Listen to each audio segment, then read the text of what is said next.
When the surgeon whispered that he was placing the final electrode, I held my breath so hard I felt my ribs protest. 8 years of silence compressed into that single moment. My name is Marcus Brantley, and 8 years ago, a runaway forklift crushed the tiny bones of my inner ears, stealing the soundtrack of my life all at once. The beep of the factory line, my daughter Maya's laughter, the soft murmur of Isla's, "I love you," all vanished in a heartbeat. I learned to live in a world of silence, reading lips, memorizing rhythms, faking understanding. Every day became a quiet performance. But in that bright, sterile clinic, as the electrode nestled against my auditory nerve, I dared to hope that the sounds I'd mourned might return. The surgeon tapped my shoulder, a gentle tap, nothing like the jarring collision of steel that took my hearing, and asked if I was ready. I nodded, though I wasn't sure what I was ready for. My heart pounded in my chest, but I felt only a low thrum in my chest cavity, no sound to mark its rhythm.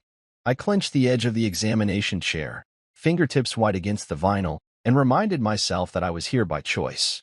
8 years earlier, I might not have survived the accident at all.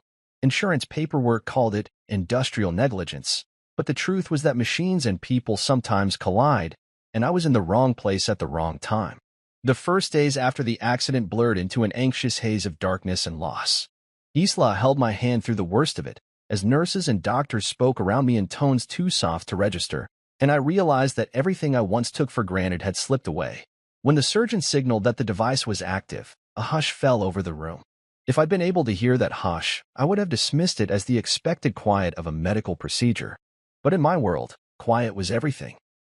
I waited for feedback, for confirmation that the implant had connected, that the miracle promised by the brochure and the smiling doctor had actually happened. Then I heard it, the faintest rustle, as if a butterfly's wing had brushed against my mind. It wasn't music or speech. It was the soft scuff of my own breathing in my ears, a muted echo of life. A thrill like static raced through me, and I blinked back fear and hope. Fear that it would stop, hope that it would grow. "Can you hear something?" the audiologist asked, leaning close. I turned my face toward her, mouth half open, searching her eyes for assurance. I wasn't sure if I was allowed to answer, so I simply inhaled. As I exhaled, I registered the faint whoosh of air exiting my lungs. My throat tightened with emotion I couldn't name, relief, joy, disbelief. My hand came up, fingers trembling, and I touched the coil behind my ear, as if I could anchor this new sense to my skin. "She's hearing," the surgeon announced to the room. His voice came to me hollow and mechanical, no warmth, but unmistakable speech. Each word felt like a revelation. Over 8 years, I'd longed for the simplest sounds, the morning alarm telling me it was time to rise, Maya's footsteps padding across the hardwood floor, the hum of the car engine my father taught me to drive. I exhaled again, slower this time, focusing on the smallest details. The hum of the fluorescent lights above, they were louder than I'd expected, buzzing like cicadas trapped in a jar. I felt a tear slip down my cheek, traced by the faintest click of my moist skin. Isla stood at my side, hands folded in front of her. I saw the shimmer in her eyes and heard the soft catch in her breath, half relief, half anxiety. She reached out, fingers brushing my shoulder, but I held still, afraid to break the moment. 8 years had tempered her devotion, chiseling away at the patient love she once freely gave. Over time, her smiles had become polite gestures. Her daily presence felt more like obligation than affection. Our children, Ryan and Maya, had grown into teenagers who knew my silence better than my voice. They waved at me from a distance or scribbled messages on paper when they wanted something. I often wondered if they imagined me more as a statue than their father. Now I could hear all of them at once, the click of Isla's shoes against the tile, the whoosh of the automatic doors behind me as a nurse entered, the faint conversation in the hallway, muffled, inconsequential. I realized how much I'd missed the ambient soundtrack of life, how oddly intimate it felt to swallow in a room full of strangers and know that the soft rumble of my throat was heard. A surge of power rose within me.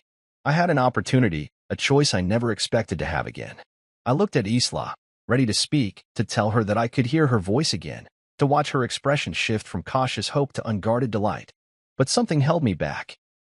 8 years of silence had taught me to listen closely, to observe before reacting. I wanted to savor the moment, gather information I'd once been deprived of. I wanted to watch Isla's unfiltered reactions, to hear her true feelings. And above all, I wanted to witness how my children behaved when they believed their father was still the deaf man they'd known. So I made a decision in that bright clinic room, the hum of life buzzing around me. I would not tell them, not yet. I would return home as the same Marcus Brantley they had grown accustomed to, but armed with the knowledge of their private voices. I would learn who they had become in my absence, how they spoke of me when they thought I could not hear. And then, in time, I would choose my moment to reveal the truth. The audiologist adjusted some settings, and my newfound hearing sharpened. The buzz of the lights became steadier. The distant murmur of footsteps felt like whispers meant only for me. I let them wash over me, a tide of sounds I had once taken for granted. I watched Isla's face with keen satisfaction as she waited for me to speak, saw her lips move without sound for the first time in years. Then, quietly, I stood. "Thank you," I said, my voice thick with emotion.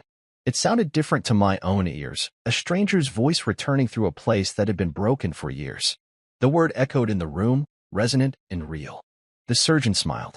Isla clasped her hands to her chest. And I walked out of that clinic knowing that the world I'd regained would remain a secret, for now, until I was ready to rewrite every chapter of my life in sound. I stepped through our front door and felt the familiar weight of silence pressing in on me, but inside, the house buzzed like a beehive. My plan was simple: return home as the same deaf man they believed me to be and quietly eavesdrop on the life I'd missed for the past 8 years. I wanted to watch them from the inside, hear their unguarded conversations, and uncover truths that had been whispered in my absence. Isla handed me her customary nod as I dropped my bag by the hall tree. Her smile was polite, but I sensed the chill beneath it, a coldness that had grown over the years as my hearing loss became less a temporary injury and more a permanent burden. "Welcome home," she said, voice low, as though afraid of waking something in me. I nodded, closing my eyes briefly to affirm that I still felt deaf. I lifted my hand and ran my thumb across the small control box clipped to my waistband, just as I used to with my hearing aid before the accident. It was little theater, but necessary. Isla crossed her arms and turned away to check her phone. Behind me, I heard the glass of wine settle on the counter, a small blessing of sound I would have otherwise missed. In the living room, Ryan sprawled on the sofa, headphones on, oblivious to my return. Maya sat curled in an armchair, scrolling through her phone, her blonde hair falling like a curtain between us. I watched them for a moment, studying their body language. They had learned early how to ignore me, an act of self-preservation, I assumed. 8 years of talking to my hands had taught them more than I ever taught them about communication. I decided to take my seat in my old recliner, the one I had slept in more nights than the guest room, where Isla had moved when our drifting relationship became too strained even for proximity. I sank into it and closed my eyes, focusing on being present in my own home, a place that had once been filled with laughter and life. Now, except for the hum of the refrigerator and the distant whir of the HVAC, it was a museum of silent memories. Later that evening, Isla invited her friends over for a girls' night in. I watched her transform from the polite hostess who greeted me at the door into someone entirely different when the door closed. She smoothed her hair, adjusted her sweater, and flashed a practiced smile that convinced me she thought she was fooling everyone, even herself. The doorbell rang and Marcia swept in, followed by Janine and Laura. They clustered around the kitchen island, pouring wine and patting Isla on the back. I crept silently to the threshold of the kitchen and stood there, pretending to rummage for something in the pantry. Behind me, I heard their voices rise and fall in a casual rhythm, the kind of chatter you never expect to overhear when you're not listening. Marcia's tone carried over the clink of glasses. "She's a saint, you know, Marcus Brantley sticking it out all these years." I lurched forward, dislodging a tin of pasta, and let it clatter to the floor. They jumped, startled, but then relaxed when nobody appeared to care. I eased the tin upright, hoping the ruse held. From the corner of my eye, I watched as Isla's friends exchanged glances. Living with a man who can't even hear her say, "I love you," sounds like its own punishment, Janine whispered, though not quietly enough. "I don't know how she does it." Isla picked up the wine bottle and refilled their glasses. "He doesn't even know I sleep in the guest room now," she said, voice smooth. "It's just easier for both of us."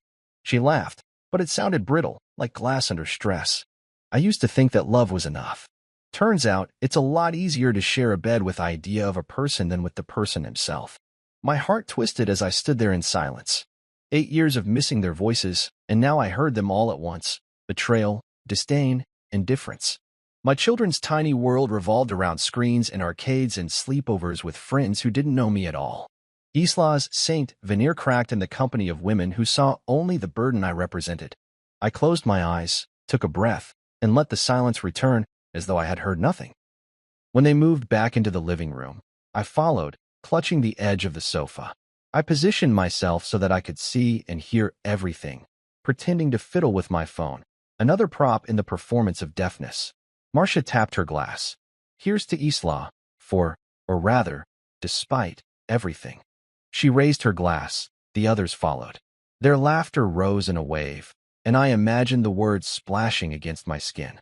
I caught a glimpse of my reflection in the window, a man untouched by sound, yet newly awakened to every toxic truth in his home. I felt a surge of satisfaction. I'd regained my hearing to hear this. I'd reclaimed my power in an instant, armed with knowledge they'd never intend me to possess. After their friends left, Isla sank onto the couch, exhaustion etched on her face.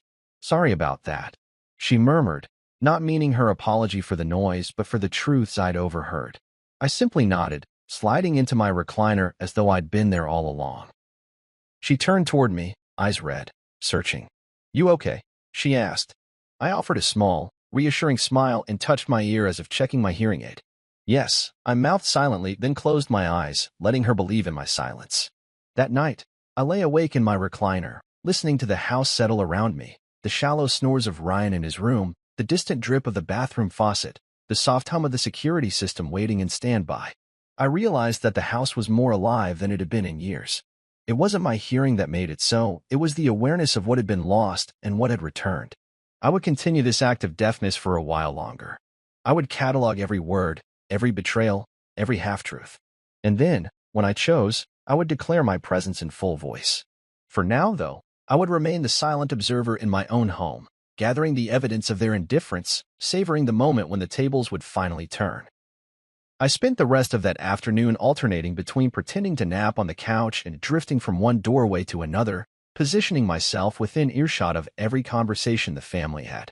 I was acutely aware of the rhythm of the house, the squeak of the kitchen tile under bare feet, the muted thud of shoes dropping by the front door, the click of the television in the living room. When Ryan's friend Jaden arrived, I lingered just outside the kitchen arch, watching Ryan lean back against the counter with arms crossed and deadpan disdain. He spoke up before I even had a chance to settle into my usual spot by the pantry. My dad's like furniture, he muttered, voice low but clear. He's just there. Can't even yell at us. Jaden laughed at the remark, and I caught the way Ryan's shoulders relaxed, proud to have delivered a critical punchline against the one man who never yelled back. My heart clenched, but I held my expression neutral, blinking as though drowsiness had stolen my reaction. Later, Maya slunk into the same kitchen with her tablet in hand, as darting from the screen to the counter where I hovered. She paused, pretending to examine a spice rack, and sighed with exaggerated boredom. He doesn't even notice we're home half the time, she said softly, as if sharing a treasured secret. He's the ghost. Her whisper carried unmistakably across the linoleum, and even without looking back, I could picture her shifting weight from one hip to the other, hair brushing her cheek. I felt my chest tighten, as though an invisible vice had closed around it, but I stayed silent, lifting a can of beans from the shelf and letting it rest there while I absorbed her words in perfect clarity. The air around me felt dense with irony, a man rendered invisible by his own physical limitations, now fully aware of how invisible he had become. As evening approached, I made my way to the kitchen once more, intending to fetch a glass of water, but what I heard nearly stopped my heart.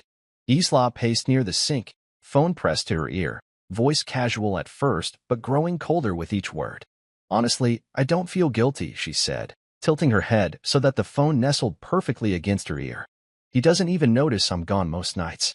The hum of the refrigerator and the distant click of a light switch punctuated her confession like punctuation in a damning confession. I leaned against the doorway, arms crossed, absorbing every syllable like a parched man desperate for water. I've been seeing Trevor for months, she continued, voice unexpectedly firm.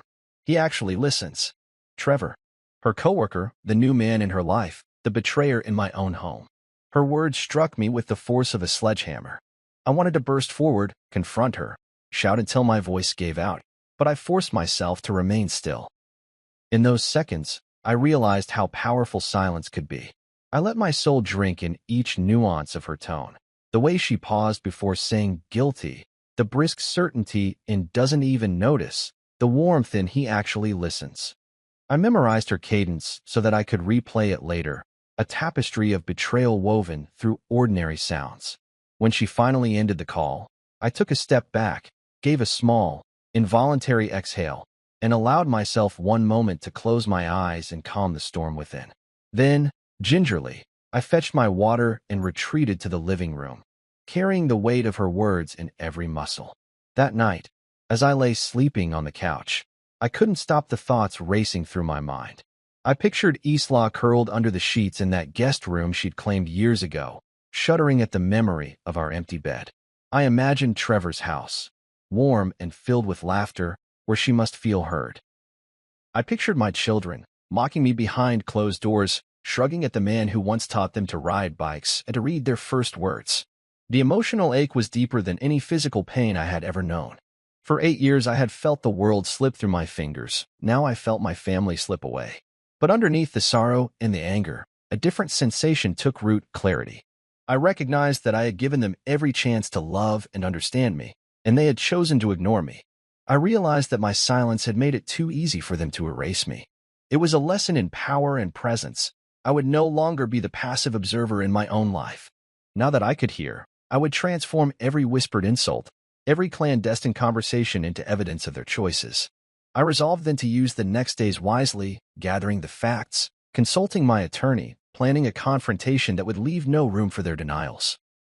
The ghost would lay his claim before the ghosts of our past could vanish without consequence. When I woke the next morning, the house was quiet in that familiar, muted way, but it felt different to me. I lingered by the bedroom door, listening to the soft whir of the air vent and the distant drip of the bathroom faucet. I knew that by the time Isla and the kids emerged, I would have begun to chart my path forward, guided by the whispers in the kitchen that revealed my family's true voices. I would speak soon, but first, I would make them hear themselves. Sunday arrived with an uneasy calm. I woke early, my senses still tingling from the previous days of clandestine observation, and I decided that tonight's dinner would be more than just a meal. It would be a test. I paced through the kitchen in my pajamas, inhaling the familiar scents, the sharp tang of stainless steel, the faint residue of citrus from last week's lemon juice, the lingering hum of the refrigerator. I pulled out my old recipe cards and spread them across the counter, smudged with grease and coffee rings, relics of a time when cooking for my family was an act of love rather than a calculated move. I thumbed through them until I found what I was looking for: roast chicken with garlic potatoes and Maya's favorite arugula and strawberry salad.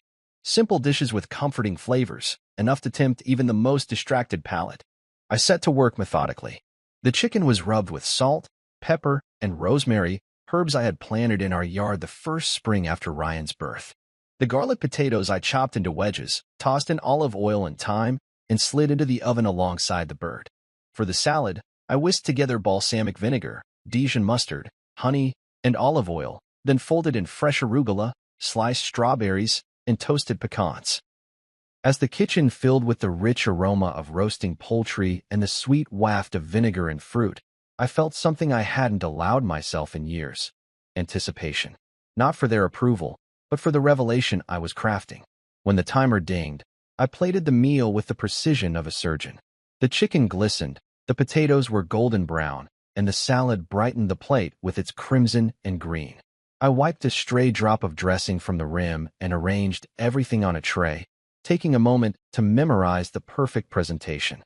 This dinner was an experiment, and I was both the scientist and the subject.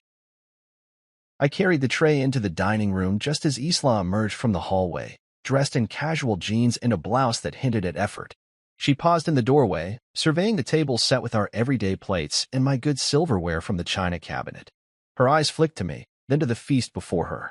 "What's all this?" she asked, voice pitched somewhere between curiosity and annoyance. Ryan and Maya appeared behind her. Ryan slouched in, earbuds dangling around his neck. Maya's gaze narrowed as she slid into her chair. Neither offered a greeting. I allowed a short, feline smile across my face. I didn't want to play deaf anymore, not when the truth weighed so heavily between us all. Still, I held to the script I'd perfected: slow nods and gestures, the occasional scribble on my notepad. "Dinner," I signed clumsily, then placed a hand over my heart as if that conveyed emotion. I pointed to the tray and gave a small shrug. Their blank expressions were confirmation that my performance was still intact. Isla circled the table, retrieving the wine I'd chilled earlier. She poured herself a glass and draped an arm across the back of her chair, as though she were settling in for a meal she hadn't requested. The food looks interesting, she said, uncertain laughter in her tone. Her eyes flicked to my notepad. I scribbled dinner, then set the pen down, folding my hands in my lap. It's my way of saying thank you, I wrote, intending to let a hint of appreciation diffuse the tension. They began to eat. Ryan stabbed his potatoes with mechanical indifference and scrolled through his phone. Maya took a tentative bite of salad, frowned at the fruit, and pushed her plate away. Isla lifted a piece of chicken, smelled it, and then took a careful bite. Her eyes widened slightly at the tenderness of the meat, but then narrowed with suspicion as she realized I was watching her reaction more than the egg timer.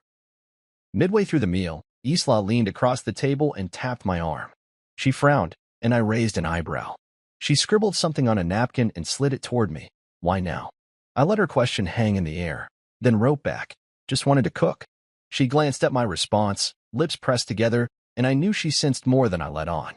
After a few more bites, Isla spoke again, her voice low and tinged with an edge I hadn't heard in years. Trevor's mom is such a sweetheart, she said, addressing Maya. So warm and welcoming. You'd love her.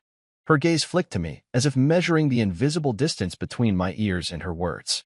Maya nodded absently and said, better than sitting here pretending Dad's part of the family. Time seemed to slow as I registered her words. The fork clanked against the plate, a sound so crisp it felt like a spotlight on her cruelty. My chest tightened, and for a moment I feared I might collapse under the weight of their callousness.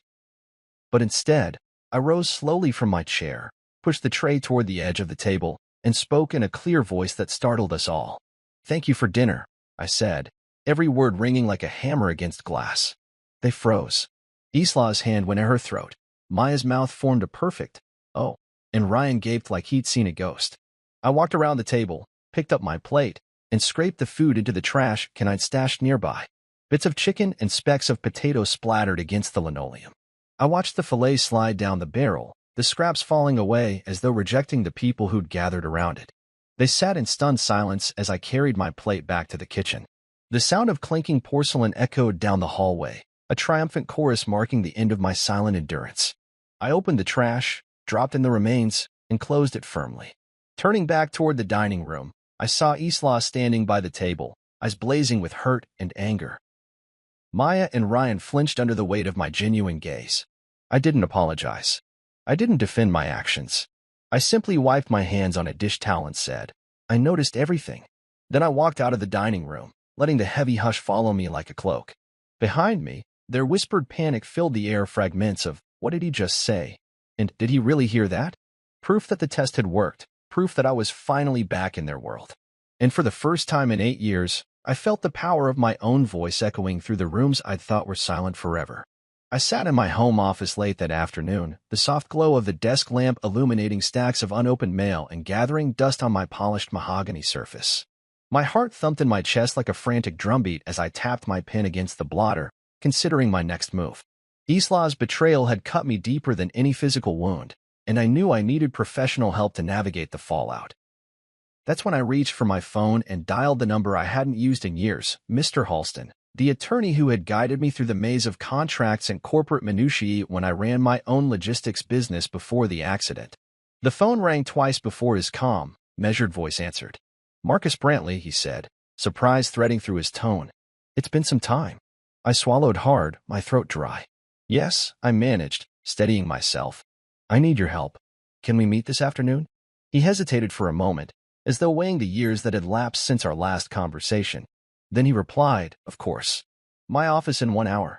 I agreed and hung up, running a hand through my hair and mentally preparing for the confrontation ahead. When I arrived at Halston and Pierce, the late afternoon sun cast long shadows across the sleek lobby. The receptionist greeted me with polite curiosity. No one but Isla and the kids knew about my restored hearing.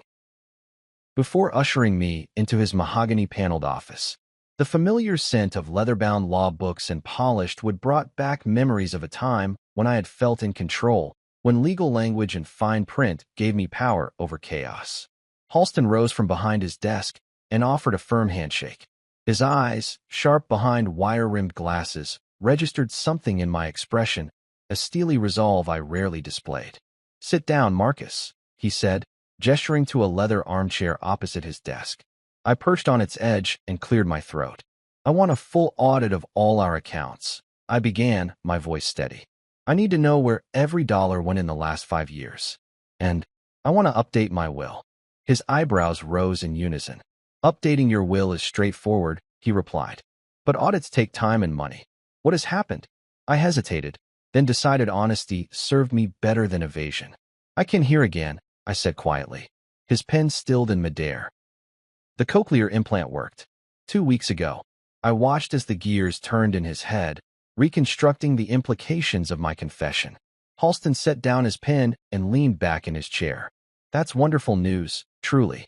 But why the audit? I met his gaze, refusing to flinch. Because in those weeks, I've heard things that made it clear someone has been siphoning funds from our joint accounts. Withdrawals I never authorized, loans taken out in my name, expenses I never incurred. And there's more. A car titled solely to Isla, a college fund for Maya nearly depleted. Someone's been living my life for me, and I'd like to know who. His expression hardened with concern and something close to anger. Do you suspect your wife? He asked. A cold swell of determination settled in my chest. I have reason to believe so, and I want to protect my interests and my children's futures. He leaned forward, steepling his fingers. First, we'll place a temporary freeze on your joint accounts until we can complete the audit. Then, we'll set up a forensic accountant to comb through every transaction. As for updating your will, we should discuss whether you want to restructure guardianship or adjust inheritances. I nodded. I want to designate the college fund directly to Maya, under a trust that requires proof of enrollment. And I want to change the beneficiary on my life insurance. Halston jotted notes, the scratches of his pen echoing like distant thunder. Very well. We'll draft the necessary documents and schedule the audit to begin immediately. Is there anything else?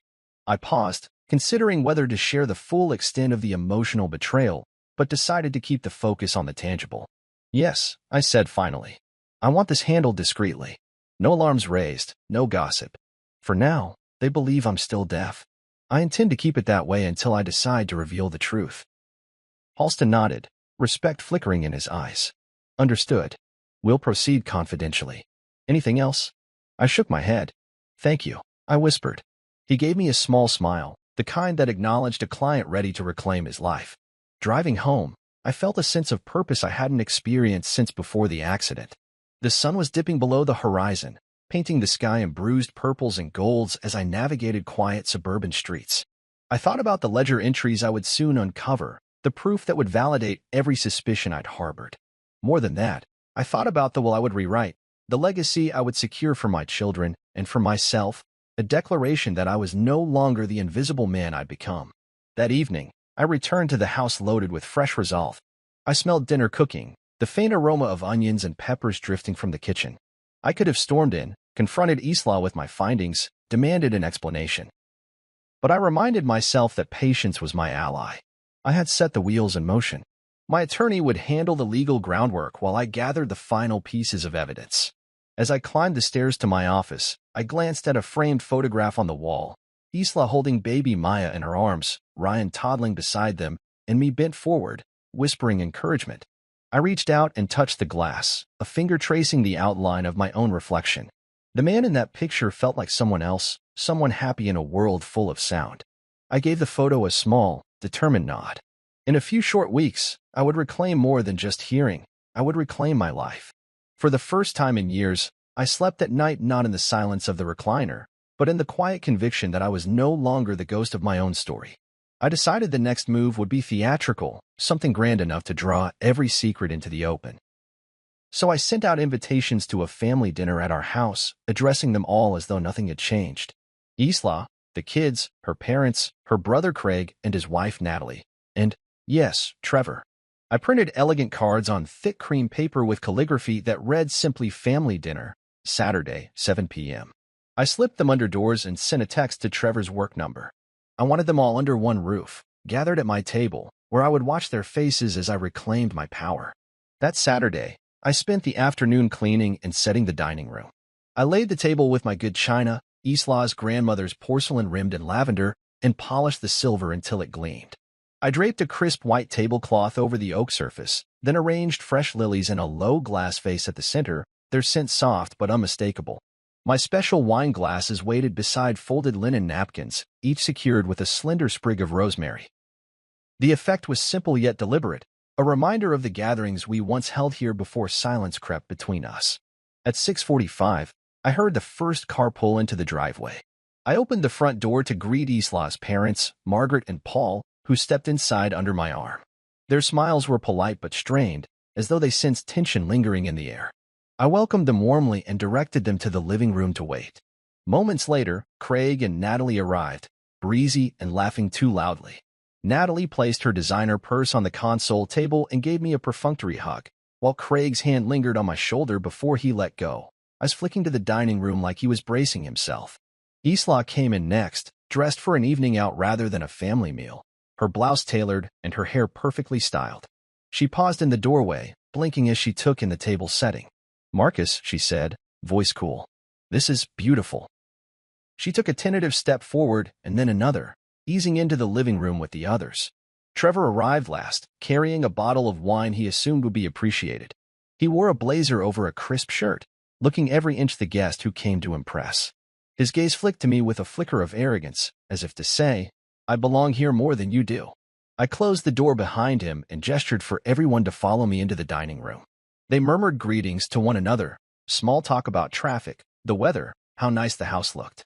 I poured a glass of water for each person, including myself, and set them before us. Then I lifted my wine glass, cleared my throat, and smiled.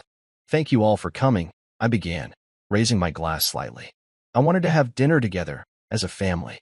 My voice echoed in the room, clear, confident, unexpected. I saw Isla's lips part in surprise, while the others stiffened at the sound of my words. Trevor's smirk froze, and Craig coughed into his napkin.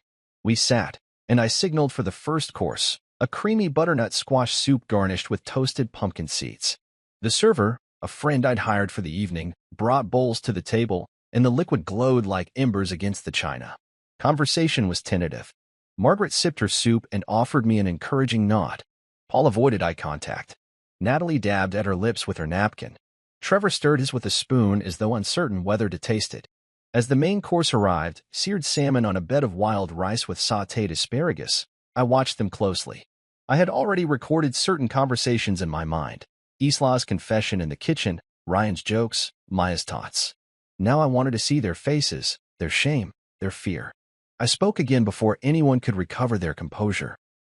"I'd like to propose a toast," I said, lifting my water glass, which caught the chandelier light and refracted it into dancing fragments on the ceiling. To truth. I held the word for a heartbeat, letting it hang between us. Crickets might have sounded louder in the silence that followed. Marsh's voice from earlier in my rigged evenings popped into my head. "He doesn't even know I sleep in the guest room." Now I was offering them a chance to sleep somewhere else entirely. Margaret blinked back tears and whispered, "Marcus," but I laid a finger on my chest and shook my head. "Please, let me finish." Craig shifted in his seat. Trevor set down his spoon. Maya's jaw clenched. "I've been told I lost my hearing 8 years ago," I said slowly, "but I regained it 2 weeks ago." I watched their mouths open, their forks frozen in midair. During these weeks, I've listened, not just to the beautiful sounds I thought were gone forever, but to your unguarded words. Their eyes flicked among each other, panic rising like smoke. I took a breath and placed my plate in front of me. I heard confessions, betrayals, jokes at my expense. My gaze found Isla's, and I saw her face blanch. "I heard you refer to me as furniture, as the ghost." I continued, voice unwavering. "I heard you admit living with me is easier when I'm in the guest room. And I heard you, Trevor, boast that you actually listen." My words struck them like stones. Then I pressed a button on my phone, and a soft chime sounded. I rose and walked around the table, selecting the recording I'd made of Isla's call. The first words crackled through the speakers. "Honestly, I don't feel guilty. He doesn't even notice I'm gone most nights. I've been seeing Trevor for months." I watched as the color drained from their faces, tears forming in Margaret's eyes as the evidence played. When the recording ended, I set the phone on the table, its screen glowing with the timestamp. The room was suffocatingly still. Trevor's face was ashen. Craig's wife wept quietly. My daughter covered her mouth, and my son's shoulders slumped. I sat back down and exhaled slowly. "Tonight was supposed to be a family dinner," I said. "But you've shown me I'm no longer part of this family as you've defined it. So consider this a farewell to that illusion." I stood, gathered my napkin, and walked out of the dining room. leaving them to confront the ruins of their own making. Behind me, I heard their muted sobs and whispered apologies, but I no longer needed their words. I had heard enough. I woke the next morning to the familiar hum of life returning to our usually placid street. The rumble of a passing delivery truck, birds chirping in the oak outside, the faint drip of the sprinkler system watering the lawn. But inside me, everything had shifted. The confrontation I'd staged the night before had changed the rules of engagement. No more silent observation, no more pretense. I moved through my routine with crisp intention. A shower underwater I could now hear splatter against tile, a shave accompanied by the sharpened scrape of blade on razor, the click of the toothbrush against the porcelain sink. Every mundane sound felt electric, a reminder that I had reclaimed not only my hearing but my voice and agency. Downstairs, I found the house unusually still. The front door remained locked, and the living room chairs were arranged in the rigid formation they'd occupied during yesterday's dinner. I made coffee in the kitchen, pressing the grounds into the filter and lifting the lever with a satisfying click, then poured the steaming brew into my favorite mug. The aroma, bitter, dark, comforting, filled the room, and I savored it, rising to my fullest participation in life's smallest rituals. I imagined Isla waking up in the guest room she'd claimed, her heart pounding with dread at what I'd exposed. I pictured Maya and Ryan in their rooms, replaying the recording in their minds, shame and regret complicating their teenage anger. My chest tightened with a curious mixture of triumph and sorrow. I had dismantled their comfortable illusions, but I had also broken the fragile threads that had once bound us. I finished my coffee and carried the mug to my study, where Mr. Halston's letter lay on my desk, confirming the audit and the will updates. I smiled at the crisp watermark, the official tone promising justice and order. I tucked the letter into my briefcase and slipped out the side door. My plan was to drive to the lake cabin where I'd once taught the kids to fish, a place that still smelled of pine and echoed with memories of their laughter before betrayal soured our home. I needed solitude to sort through my own thoughts, to hear my own voice unfiltered by the pain of others. The drive was meditative. Tulane roads flanked by fields of wildflowers, the whoosh of wind through the cracked window, tires humming against asphalt. I pulled into the gravel driveway of the cabin and paused, hand on the door handle, listening to the world breathe around me. I stepped inside, the floorboards creaking beneath my weight, and set my briefcase by the hearth. The cabin was quiet, but not silent. The low rustle of tree branches against the window, the distant lap of water against the dock, the gentle tick of the wall clock. I closed my eyes and drew in a slow breath, letting the natural symphony wash over me. I found an old wooden chair by the window and sat, briefcase open in my lap. I took out the recording device I'd used at dinner and listened again to Isla's confession, the stark clarity of her voice unburdened by shame until she realized I could hear. The pause before she said, "Trevor," broke something inside me. I remembered the day she first met him, how she'd laughed at some small joke, and how I'd begun to drift in my own silence, failing to keep our connection alive. I pressed stop and placed the device on the table beside me, determined never to revisit that moment again. Instead, I picked up my pen and began to write a letter to my children. Not a lecture or a scolding, those I would deliver in person if they chose to reconcile, but a promise. I wrote about the man I had been before the accident, the man I had become in silence, and the man I intended to be now that I could hear again. I wrote about my hopes for both of them. That Ryan would learn the power of kindness in his words, that Maya would find her voice and use it with integrity. I sealed the letter in an envelope addressed to them and placed it in my briefcase, where it would wait until they were ready. As I stood and stretched, the late afternoon sun slanting through the windows, I realized I had one more thing to hear, my own heartbeat, steady and strong, a testament to survival and renewal. I pressed my hand to my chest and felt the rhythm under my palm, louder than any voices around me. I smiled at the sound, the intimate proof that I was alive. That evening, I returned home to find the driveway empty. The front door was ajar, and inside, the house felt simultaneously familiar and alien. I turned on the hallway light and heard the echo of my footsteps, a solitary percussion track accompanying my return.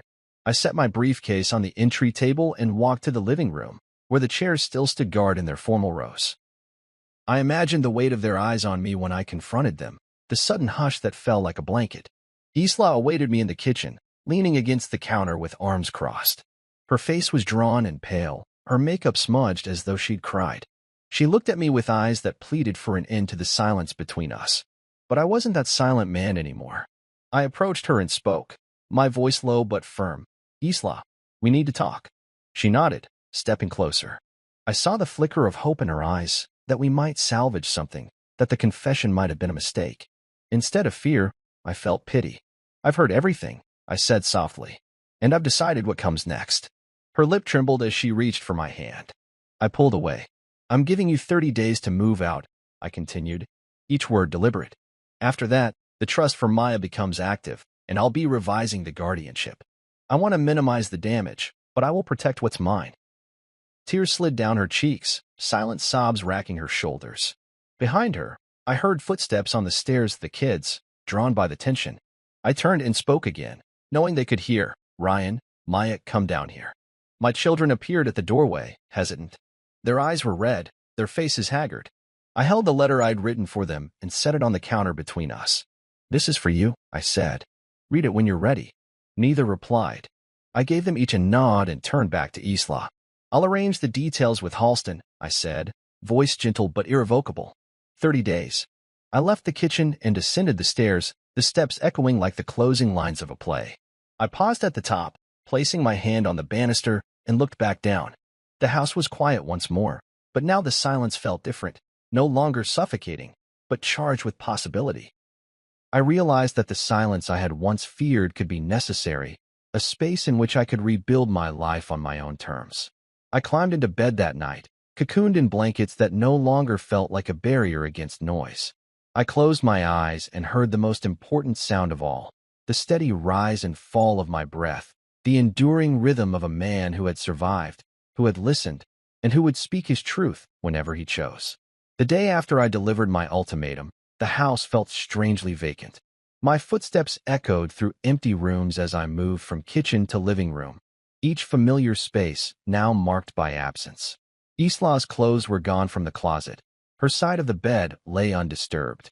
The guest room, once her refuge, stood eerily pristine. I realized I had given them the silence they had afforded me for years, a void they would now inhabit on their own terms.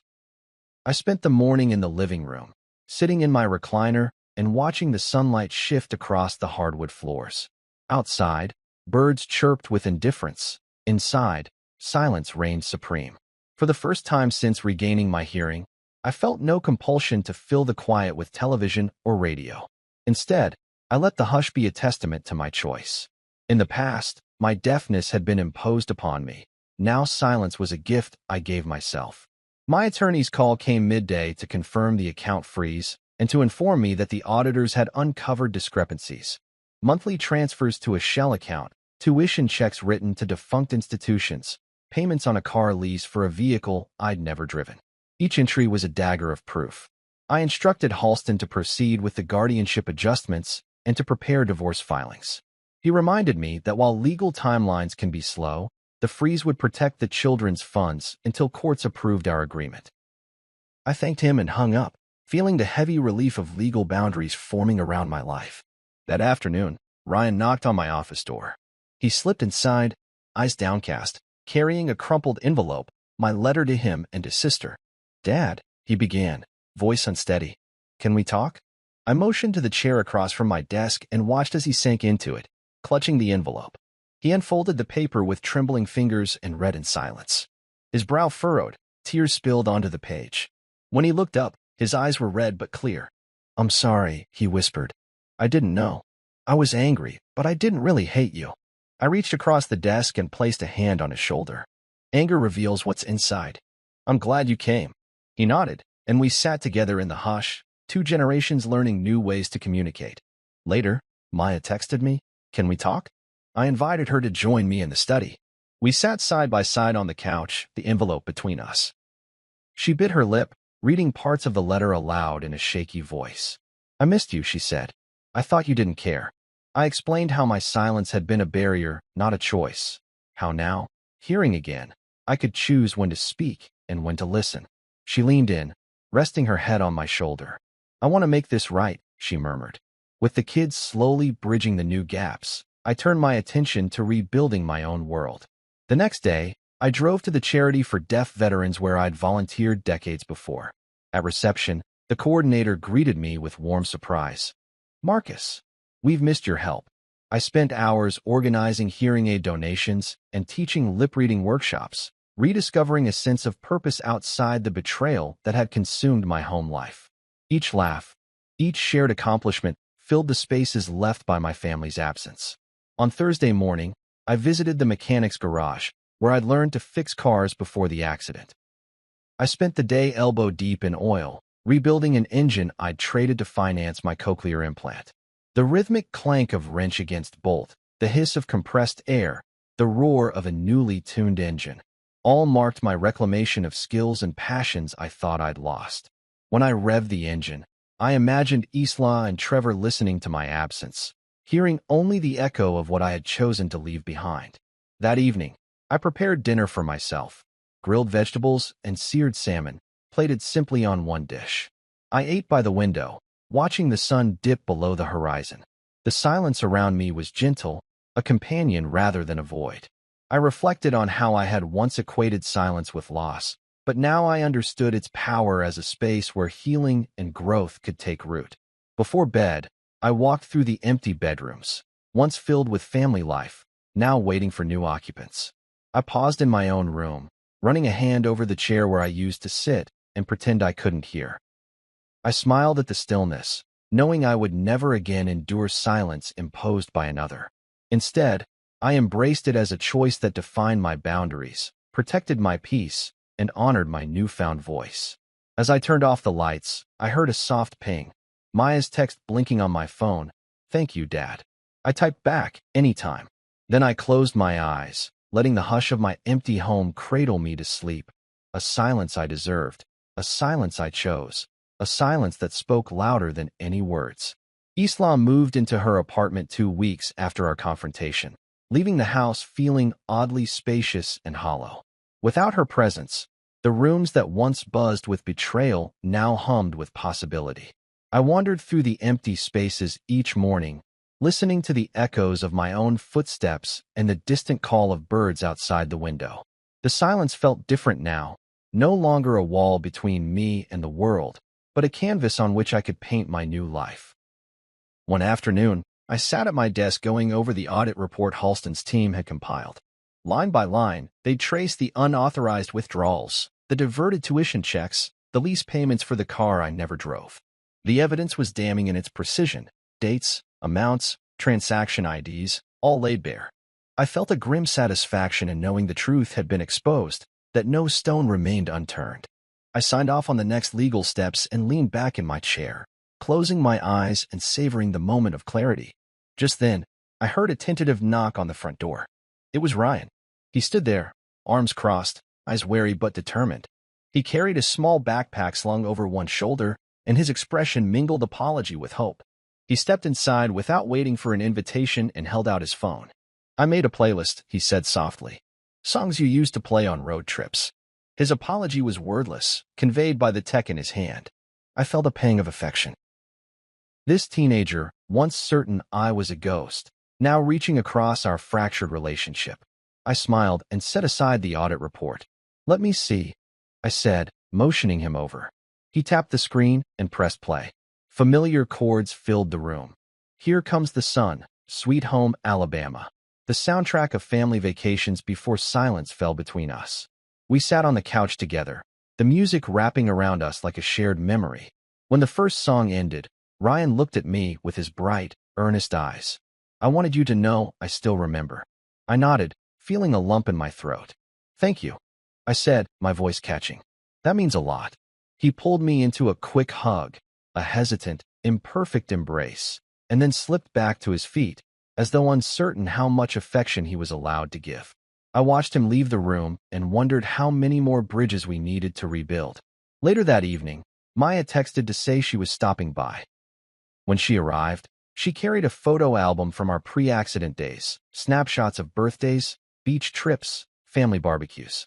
She sat on the floor and flipped through the pages, pointing out moments. The time I chased her into the waves. The morning Ryan surprised me with freshly baked muffins. The look on Isla's face when she realized the kids had written "Happy Birthday, Dad" in bubble letters on the kitchen chalkboard. I crouched beside her, tracing the images with my finger. "I want to remember this," Maya said, voice wavering. Even if things will never be the same. I wrapped an arm around her shoulders and said, we'll make new memories. We sat in silence, letting the photographs speak for us, each image a promise of possibilities yet to come. A few days later, I received a letter from my old military unit, inviting me to speak at a charity gala for deaf veterans. They'd heard about my cochlear implant and wanted me to share my story of loss and reclamation. I accepted without hesitation. Standing on that stage, recounting how silence had once defined me and how I chose to break free, I saw the audience lean in, captivated by the journey from muteness to voice. Their applause washed over me like rain, affirmation that my experience could inspire others. Back home, as I unpacked the gala program, I realized how much I had grown. I no longer needed the house to be filled with laughter or conversation to feel alive.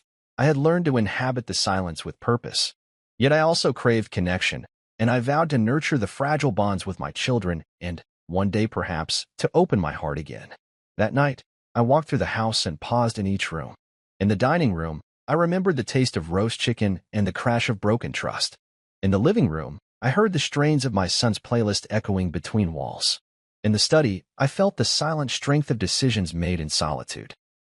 I realized that while my family's shape had changed, the home still held the echoes of love, however faint. I climbed the stairs and stood at the top, looking down the hallway. The house was quiet, but in that quiet, I heard something new, my own heartbeat, steady and unwavering.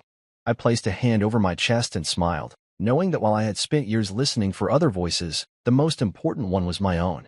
And from here on out, I would choose what to hear and what to speak, guided by the certainty that my life, once silent, was finally alive with possibility. Months passed, and the world outside my home pressed forward while I rebuilt my life at my own pace. I spent mornings volunteering at the Veterans Charity, afternoons restoring classic cars, and evenings catching up on conversations I'd missed for 8 years. Each day, I chose whether to speak or to listen, savoring both the sound of laughter and the power of my own silence. One crisp Saturday, I returned to the lake cabin, the place where I once learned to fish with my children.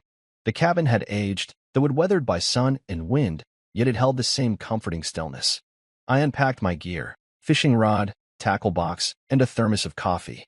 As I made my way to the dock, the board beneath my feet creaked in greeting. I settled at the end of the dock, legs dangling over the edge, and cast my line into the calm water. The lake responded with ripples, a gentle applause welcoming me back.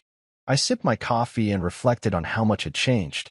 My hearing had come back, but more importantly, I had reclaimed my sense of self. I remembered the day of the surgery, when the first static whispers told me the world had not ended. I remembered the painful truths I'd uncovered at home, and I remembered the stillness I'd chosen to create my own path. The lake seemed to hold all those echoes, each ripple a reminder that life's surface could remain tranquil even when currents ran deep. A sudden tug on my line jolted me from my reverie.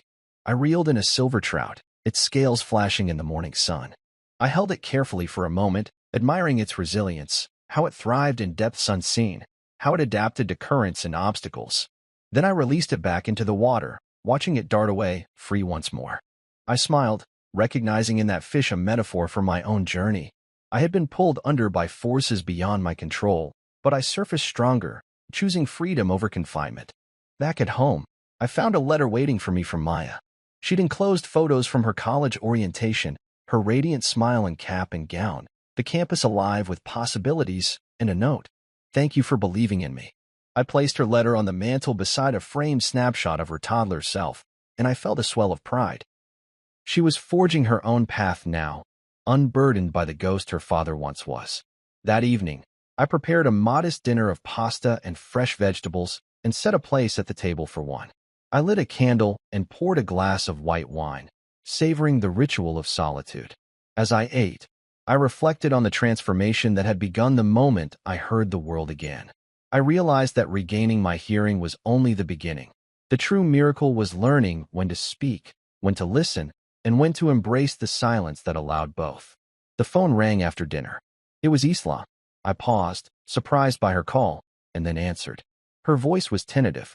Marcus, I wanted to tell you I'm engaged, to someone I met through work. He's kind, and he listens. A soft laugh hinted at relief and hope. I listened, genuinely pleased, and offered my congratulations. We spoke briefly, about the future, about our children, about the possibility of friendship after betrayal.